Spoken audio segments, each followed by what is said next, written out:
Gandang gabi, pauwi na tayo papuntang Commonwealth. And galing tayo sa bahay. May kukunin ako sana, pero naalala ko hindi nga pala kukunin, papagawa pala ako ng motor sana. Pero nung inano kasi namin, sarado na yung shop, so hindi sila nagbukas ngayon kasi nga November 2, baka umuwi rin sila ng probinsya nila. Pero okay lang, at least makabiyahe naman.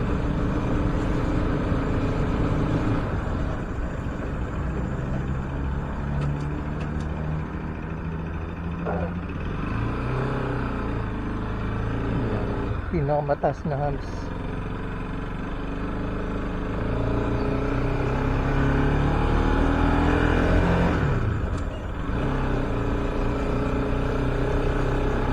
Grabing dilim dito. Talagang ganito dito pag kahit nung dito pa ako dati nakatira sa Bulacan, tapos pumapasok ako sa SM Fairview lang. Pag nadadaan ako dito, talagang sobrang dilim. Walang hindi uso street lights dito, mga bahay lang, mga ilaw lang sa bahay yung yung uso. So nakakasiglaw. Silawan tayo.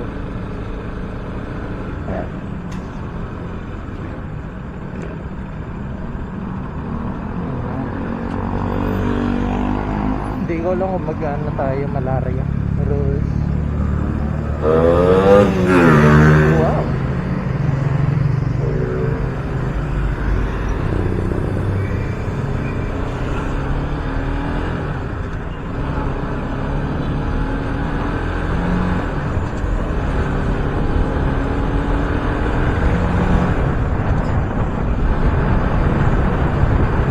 Kaya mag-highway ako o shortcut. Tignan natin. Feeling mo naman okay naman mag may mga tayo pauwi.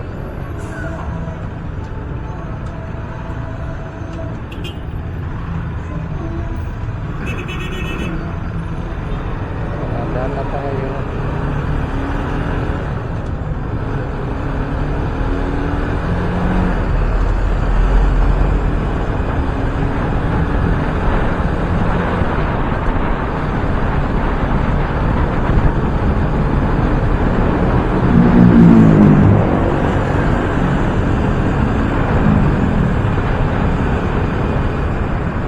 Feeling ko naman hindi traffic ngayon kasi ngayon almost holiday pa and Sabado ngayon, so baka mag highway na lang talaga tayo.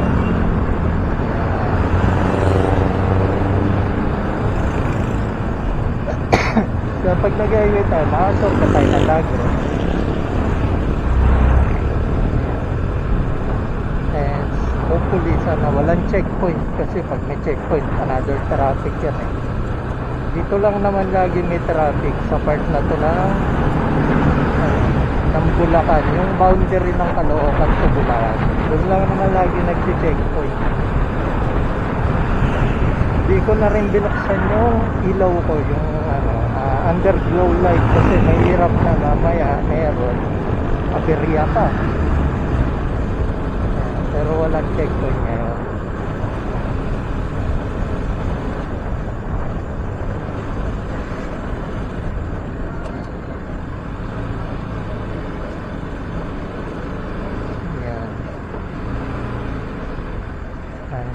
Feeling ko liligaw tayo kasi ang daming lumiligo baka alam nilang traffic.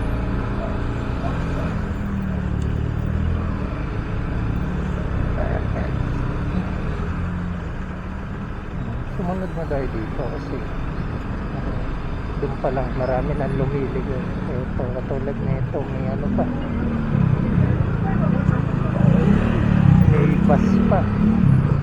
Ibig sabihin medyo grabe traffic. para mag-shortcut sila.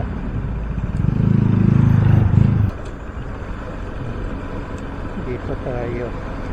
Yung kanina natin dinaanan, doon ulit tayo dadaan.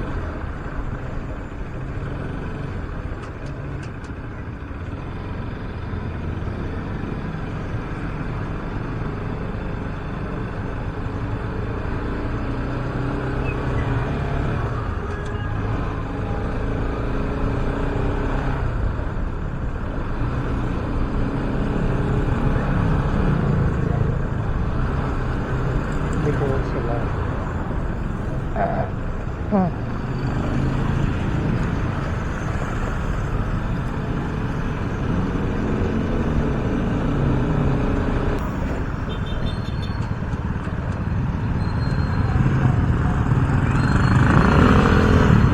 Traffic din dito.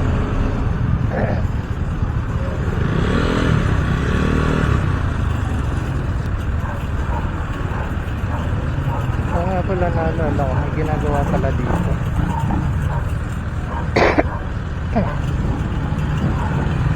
Sa traffic din pala talaga.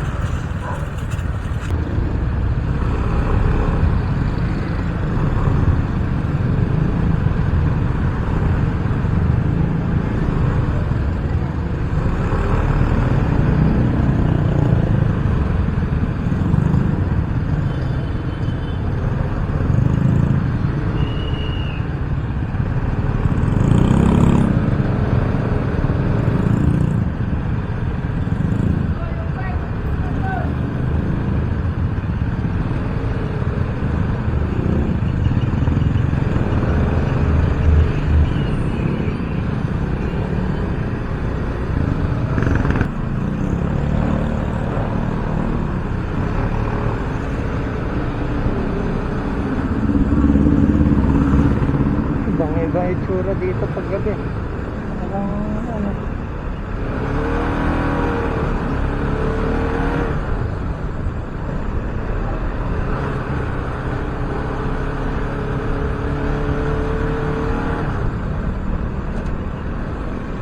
Parang ibang lugar, parang hindi yung dinaanan ko kanina.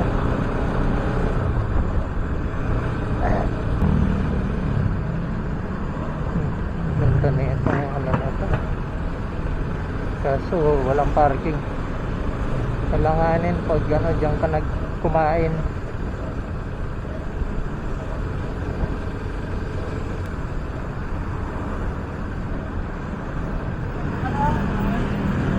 So yun, siguro tahimik muna tayo sa ano na to kasi di ako mapag-concentrate.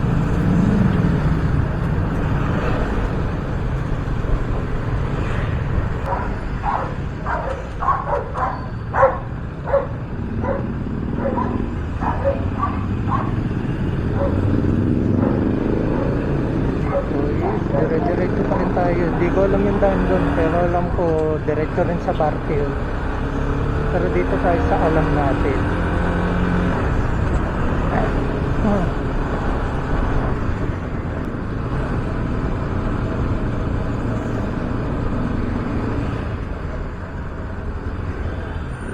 Yeah.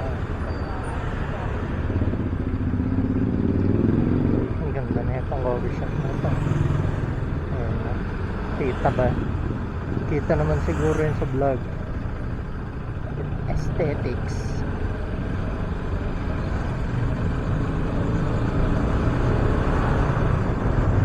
Ito tayo.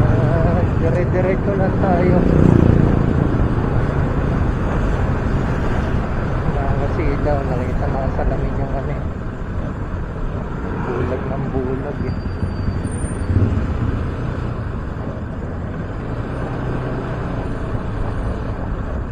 Sa bayan.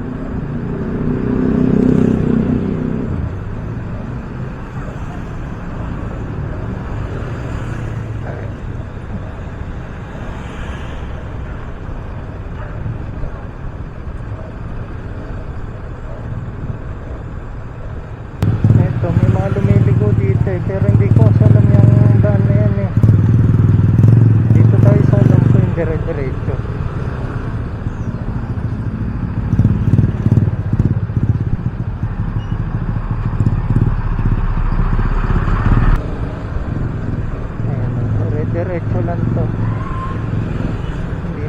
kailangan lumigo-ligo, di katulad doon sa ano, doon sa dati lumiligo ako doon, naliligaw ako, so dito na lang tayo sa alam natin.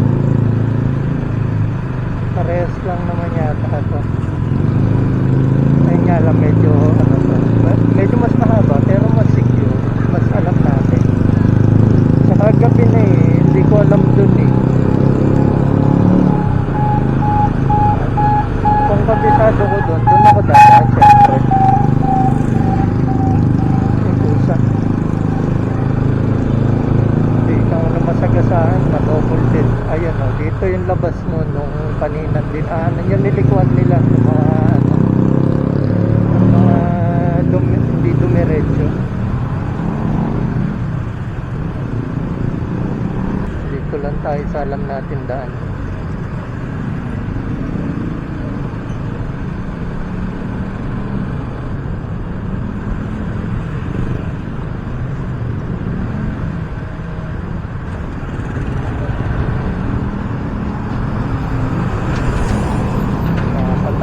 Yung mga ganyan ba, so isipin mo kung nawala ng preno yun, nasalpok tayo, pero wag naman sana, wag sana mangyari yung mga gano'n.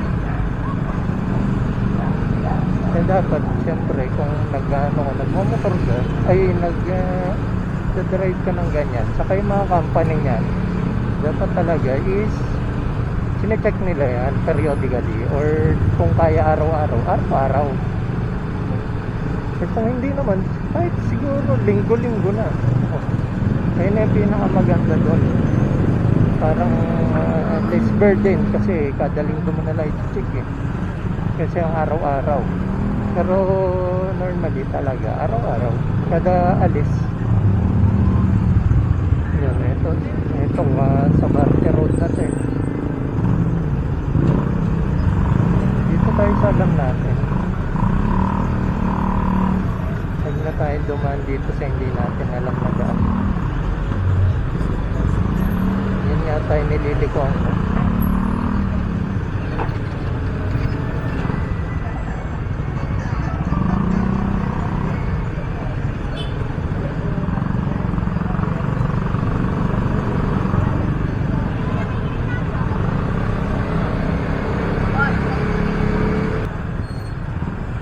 Dito, diretso pa rin.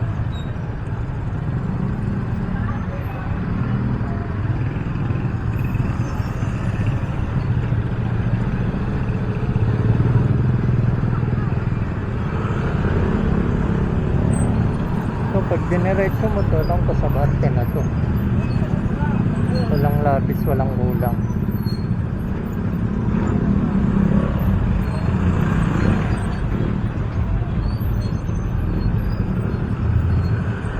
Pwede ka talaga dito magano, kung tutusin pwede kang biyahe from Bulacan hanggang sa Barte nang hindi ka nag-helmet. Pero hindi siyempre advisable yun. Pero kung ano talaga, kung hindi talaga may iwasan, wala kang lisensya, dito tayo.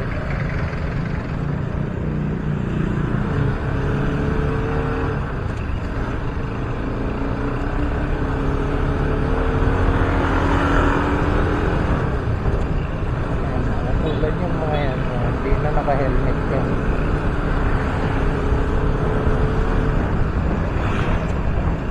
Ito, nagre-relay lang tayo sa Google Maps pag dumadaan tayo dito.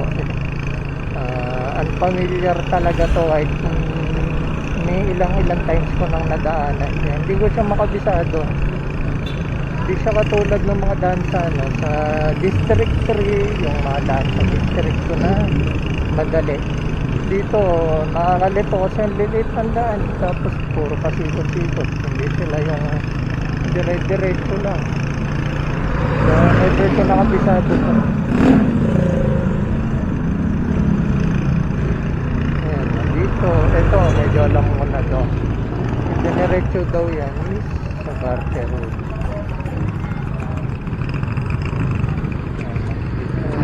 Ayan, dito ang part na to eh.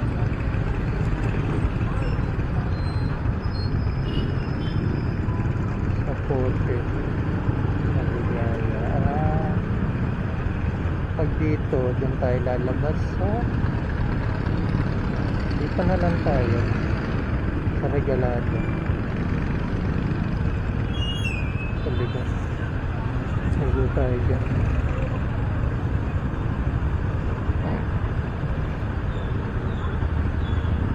Para labas natin is dun sa Fairview Terraces.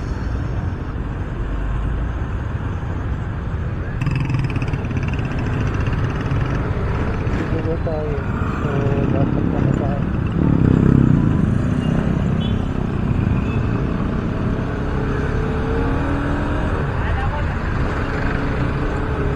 Hindi ko alam kung nakita ako na nasa gilid ko naliligo ako, pero feeling ko hindi. Kasi parang dire-diretso pa rin siya. Inunahan ko lang, nilabas ko lang yung inusuwang ko lang. Kaya siguro na doon lang niya ako napansin na paligo ako, hindi ako papadiretso. Etong daan na to is hindi ko alam. Pero alam ko, labas na ito is Fairview Terraces. Yun ang alam ko.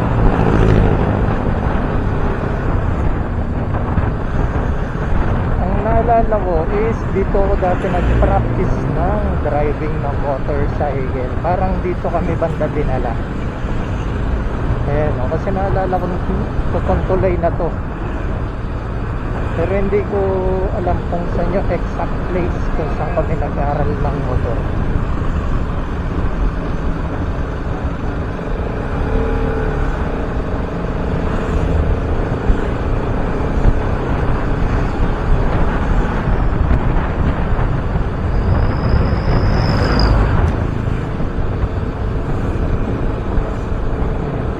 Dire-diretso naman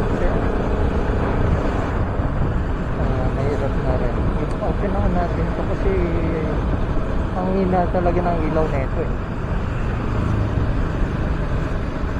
Ayoko namang ipa-rewire. Re-research pala ako dito kay Toothless sa RS200 is parang pag nirewire nyo nga siya is madali siyang makasira ng stator. So hindi ko siya nire-rewire para daw hindi magka-problema. Feeling ko naman lahat ng motor ganun. Papalagyan ko sana siya dati ng MDL, pero since nakikita ko pa naman siya, wag na siguro. Parang no needs na.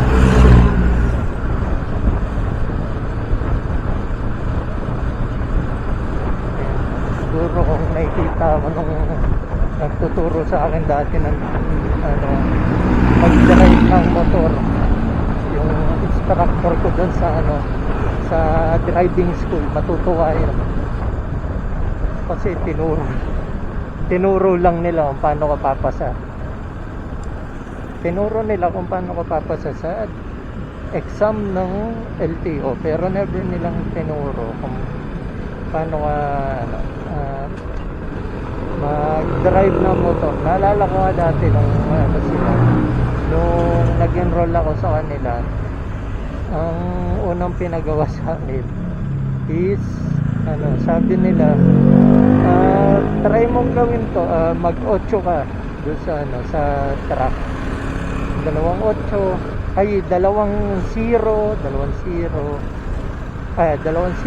tapos 2-8. Ayun, parang yun yung tinuro sa akin. Tapos pag nagawa ko daw yun, sure na ba, pasa na ako. Dapat daw hindi ko daw ibababa yung paa ko habang ginagawa ko yun doon sa LTO, doon sa examination center. Huwag ko daw gagawin yun. Huwag ko daw ibababa yung paa ko pag nagano ako. Nung time na yun, nung sinabi ko hindi pa po ako marunong mag-drive ng motor. Never ko pang na-experience mag-drive ng manual. Pero syempre, medyo may alam na. Ang sinabi ko na lang, hindi pa, para turuan ako. Kasi syempre, binayaran mo yun. Parang binayaran mo yung yung driving school para turuan ka magmotor, hindi para pumasa ka lang.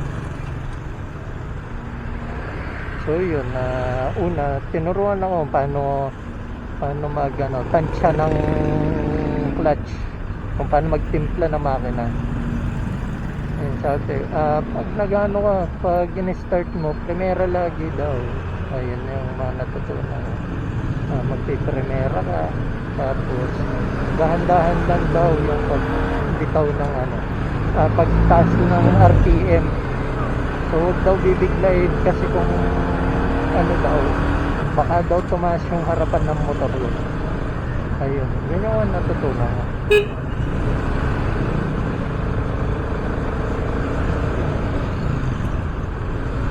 So tinuro sa akin yun yung mga ganun. Tapos parang nung first day ko, natuto naman ako paano mag-practice. Ikot-ikot lang ako doon sa una pa nga, parang pinagawa, naka-center stand yung barako. Ay, yung TMX pa pinag-aralan ko lang. First gear. Tapos, after ko mag-first gear is, magka-clutch. Dahan-dahan daw tataasan yung RPM.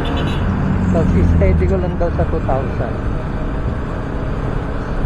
And siyempre yun naman ginawa ko, parang mga isang oras ako nagaganon. Tapos sabi, gusto mo ang matutong magpandar, yung talagang papandarin na, hindi na yung piga-piga ka lang, downshift upshift. So yun, tinuruan nila ako. Ito, alam ko na ito sa natin, likod na ng terraces ko. Gilid pala, hindi pala likod, doon pala sa kapila likod. So nasa na ba tayo? Ayun nga, yung downshift upshift. Tapos paikot-ikot lang ako doon sa site, ay doon sa sa parang pinag-practicean namin. Tapos nung patapos na yung araw, sabi, set ko na try ko na mag 8-8. Tapos 0-0.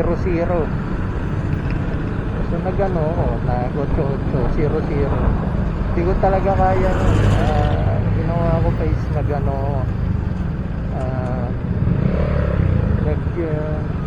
binababa ko pa rin yung pako. Nakapag 8, nakapag 0. Pero nakababa yung pa. Hindi ko kaya yung nagbaba ng pa. Ang hirap nun. Pero at least nagagawa naman.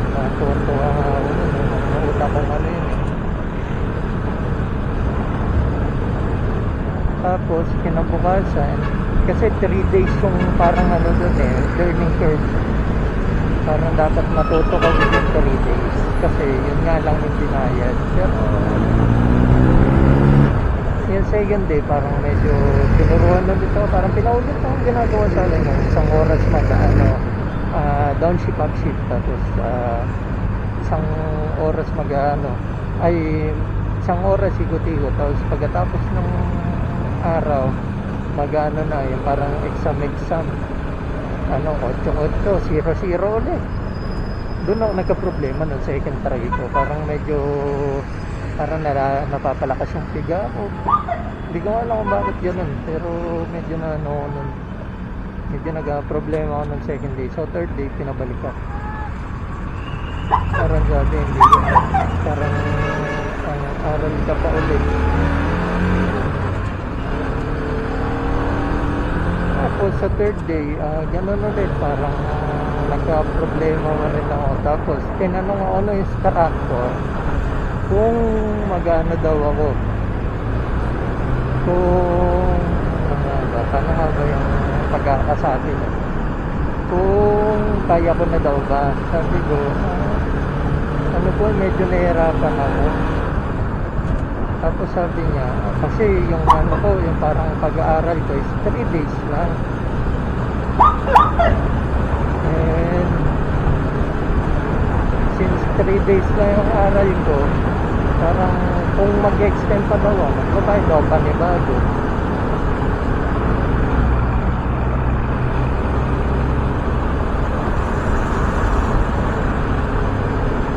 na to. Nasaan na nga ba tayo? Ayun. Yan sabi nung tandaan ko lang daw yung tinuro nila, yung huwag ibababa yung paa. Tapos 8800, tapos daw, bago daw sumakay ng motor, dapat naka-helmet ka. Nakalock yung helmet, tapos i-check mo daw yung ilaw. Pagka-check mo na ang ilaw, i-check mo yung mga signal light kung gumagana, yung brake light kung gumagana. Tapos other than that, ano pa ba? Ayun, yung paghawak sa motor, yung sa parking, dapat daw nakahawak yung isang kamay sa likod, tapos yung isa sa manibela. Huwag daw yung parehas nasa harapan, yung parehas nasa manibela, tapos tinutulak. Hindi daw proper yun. So yun, ginawa ko naman nung nag-exam ako. Bali pagkatapos ko mag-train sa kanila, yung pangatlong araw, pinadiretso ko ng LTO dito sa Isabing. So nakwento ko na yata yun. Pero kung hindi pa, siguro baka mauna ko i-upload niya ito eh. So baka parang magbalik na karana lang kayo, balikan nyo na lang yung video ko kung ma-upload pa niya. Pinapunta ako ng LTO, tapos ginawa ko yun, di ba? Tinanong nga ako ng examiner kung may sarili akong motor eh. Sabi ko po, dala ko. Tapos sige, yun na lang yung gamitin mo para hindi ka mahirapan. Kasi yung mga motor daw doon is mamaya pag tinesting ko is may problema. So mas maganda na yung dala ko yun sa akin para sure daw.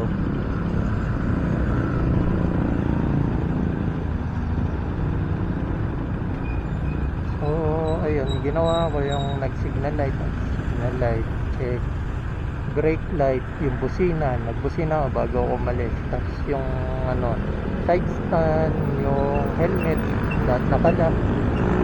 Hindi naman ako tinignan ng examiner, parang sinabi, sige umikot ka dyan, tapos pagkaikot mo ilabas mo na yung motor. Ayun, ginawa ko, umikot lang ako, nilabas ko lang ng part mismo yung motor. Parang syempre sobra sigit nun, ginewang-gewang mo yung motor para makamanuver ako doon sa mga nakaharang na motor doon na nakapark.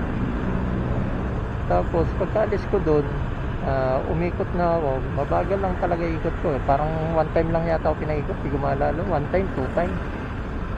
Pagkaikot ko doon is nung malapit na akong bumalik doon sa parking ng mga motor, sabi nung examiner, ilabas mo na diretso. Tapos munti ko pumatumba yung motor kasi nabigla ako doon sa sinabi niya, ilabas mo na. Napa-brake ka agad doon. Pagka-brake ko, natukod ko yung paa ko, tapos munti ka na ma-out of balance pa mo. Saan na nga ba tayo? Doon na nga yun, sa munti ka na matumba motor, tapos kukunin ko na yung lisensya. Pagkakuha ko ng lisensya, balik ko sa examiner, sabi niya, hindi ka pa masyadong marunong mag-motor, no? Sabi ko, siyempre, naging honest tayo. Sinabi ko, hindi pa po kasi kakabili lang neto eh. Kakapaturo ko pa lang sa driving school. Ayun, sabi niya, na lang, mag-ingat ka na lang boy pag magdadrive ka. Huwag masyadong huwag ka muna mag-highway. Which is, sinunod ko naman, di talaga ako nag-highway. Inabot nga ako ng isang taon bago ko na-drive tong motor. Parang nadadrive ko lang to, paikot-ikot lang doon sa subdivision, ay doon sa namin, lugar namin eh. And hindi pa araw-araw yun, parang sa isang linggo, parang one time, minsan every 2 weeks, 3 weeks ko pa nga bago siya ipaandar eh.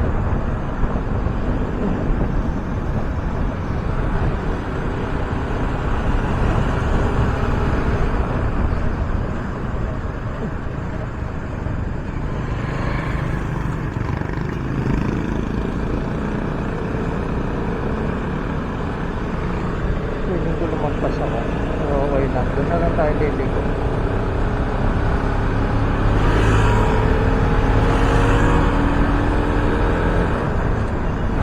Ayun, hindi ko naman sinunod ko naman yung tayo na nagpa-exam. Binigyan ng minun pa rin nga ng lisensya, pero sabi niya huwag daw muna kasi baka maka-aksidente nga naman. Tama nga naman, nag-practice na daw ako.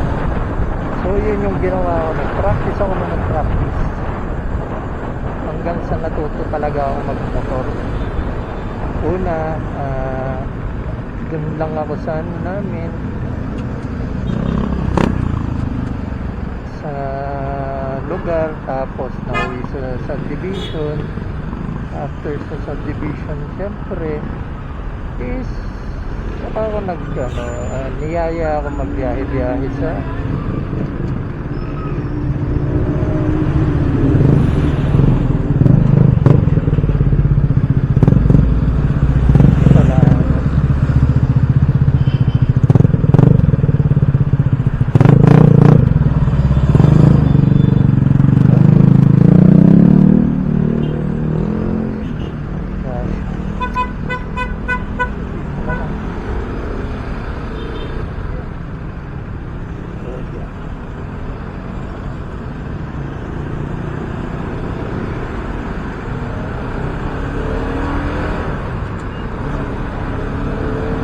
pala yung traffic. Kala ko may na aksidente.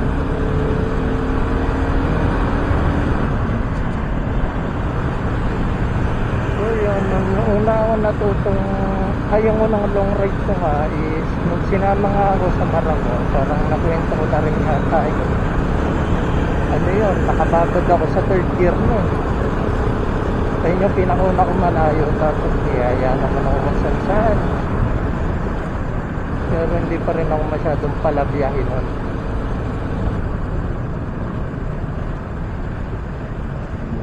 Ngayon, pupunta tayo dito. Shortcut.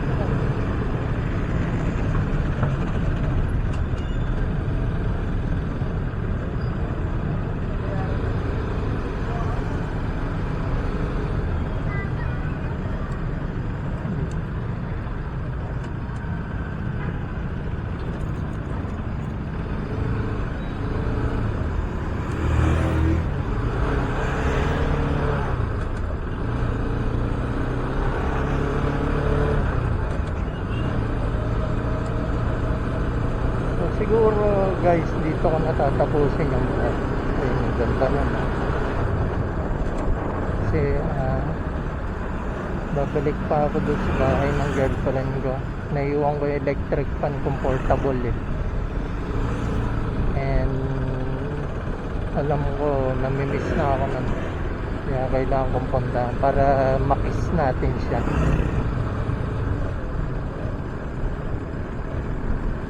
Para hindi siya malungkot.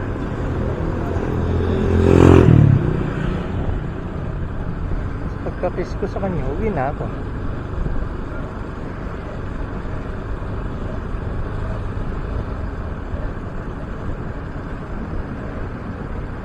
Talagang bala ko lang kunin yung electric fan, tapos kiss, tapos uwi.